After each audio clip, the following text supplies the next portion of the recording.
kita membaca Ratibul Hadat tadi, maka seluruh hajat kita dikabulkan oleh Allah Subhanahu wa taala, hajat dunia wabil khusus hajat kita untuk akhirat. Dan mudah-mudahan pula kalaulah seandainya ada di antara kita ini yang sedang sakit, maka mudah-mudahan disembuhkan oleh Allah Subhanahu wa taala. Dan kalaulah seandainya di antara kita ini ada keluarga kita yang terkena musibah atau terlilit hutang dan lain sebagainya, mudah-mudahan dilunasi oleh Allah Subhanahu wa taala. Amin ya rabbal alamin.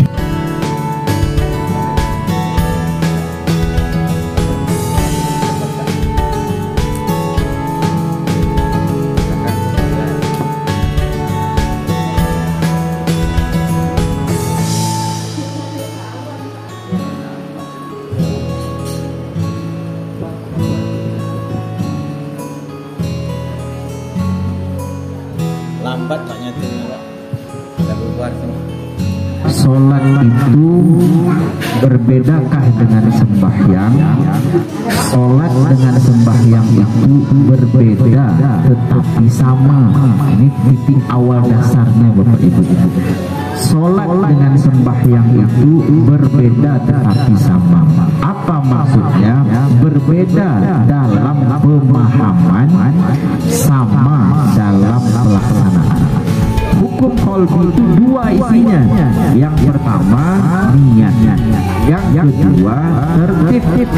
Dan hukum qalbi ini, niat dan tertib ini, dia disempurnakan dengan 7 perkara hukum qalbi, yaitu qasad.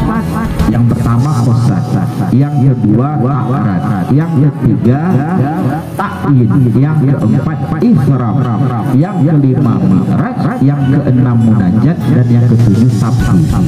Ingat Bapak Ibu, barang siapa yang tidak memahami 7 perkara hukum qalbi ini, maka sholatnya itu susah sekali untuk sampai kepada Tuhan.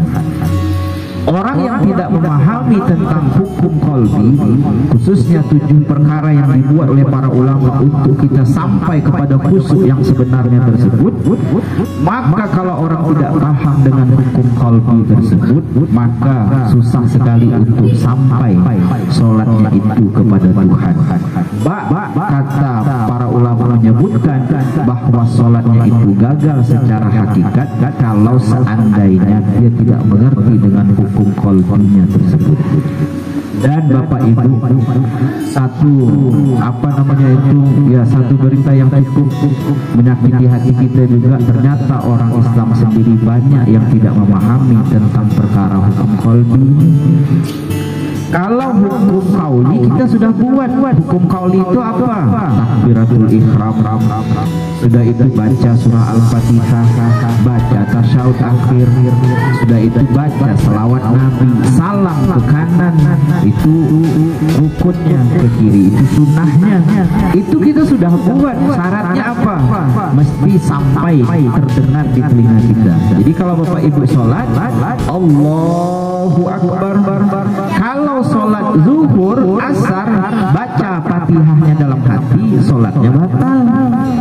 Kenapa? Kehilangan hukum qauli. Syarat hukum qauli itu yang kita baca itu wajib terdengar oleh telinga kita sendiri. Misalnya Allahu Akbar, sholat sendiri, Bismillahirrahmanirrahim, Alhamdulillah, terdengar oleh telinga kita sendiri. Tapi kalau Allahu Akbar dalam hati bacanya, telinga zahir kita ini tak terdengar, berarti cacatlah hukum qaulinya. Maka sebagian para ulama menyebutkan sholatnya itu gagal atau tidak sah. Yang kedua hukum fi'li, mulai dari rukuk, sujud, iktidal, seluruhnya itu Bapak Ibu sudah buat, yaitu gerakan tubuh. Kalau sujud maka agak lembar tangannya, rukuk itu diletakkan gelas di atasnya tidak tumpah, macam-macam lah. Itu perbuatan fisik kita tersebut, yaitu hukum fi'li tersebut. Hukum qalbi yang ini yang Bapak Ibu kita jarang sekali disampaikan di masjid-masjid, jarang di majelis pun kadang-kadang jarang, yaitu hukum qalbinya tersebut, yaitu apa dia? Niat dan tertib itu lalu disempurnakan dengan 7 perkara hukum qalbi: qasad, ta'arat, talqin, ihram, mi'raj, munajat dan takbir. Minggu yang lalu saya sudah menjelaskan tentang qasad. Mudah-mudahan Bapak Ibu sudah memahami qasad ini. Qasad ini artinya adalah menyatakan niat. Orang selama ini menganggap bahwa yang diucapkannya di ujung lidah itu usalli fardal zuhri, usalli fardal maghribi itu niat. Bukan niat, itu lapas niat. Kenapa? Karena niat itu tidak bersuara dan tidak berhuruf. Ingat nih betul Bapak Ibu, niat sebenar-benar niat itu tidak bersuara dan tidak berhuruf. Oh Pak Safi, saya ucapkan dalam hati, masih ada suara hati, dia tidak ada suara dan tidak ada huruf. Maka itu sebagian ulama tasawuf menyebutkan niat itu dalam hati. Hati itu kosong. Kosong itu tidak bersuara dan tidak berhuruf, sama saja sebenarnya. Maka itu secara syariat kita mengucapkan lafaz niat di ujung bibir kita, tetapi secara hakikat Bapak Ibu mesti wajib menyatakan si niat tersebut. Tapi kalau sholat lalu sakit pinggang, tidak tahan untuk menahan pinggang sakit, Bapak Ibu boleh duduk, padahal rukunnya qiyam, berdiri. Lalu orang fikih pun menyebutkan boleh duduk ketika ada mudarat yang terjadi pada orang tersebut. Ketika dia tidak sanggup berdiri tegak, yaitu sakit pinggangnya, dia boleh duduk bagi orang syariat. Tapi bagi orang hakikat, sekali berdiri tegak seumur hidup berdiri tegak, karena tegaknya orang makrifat itu dengan tegak mati. Orang syariat secara syariat berdiri tegak itu badan yang berdiri, orang hakikat berdiri tegak itu berdiri mati.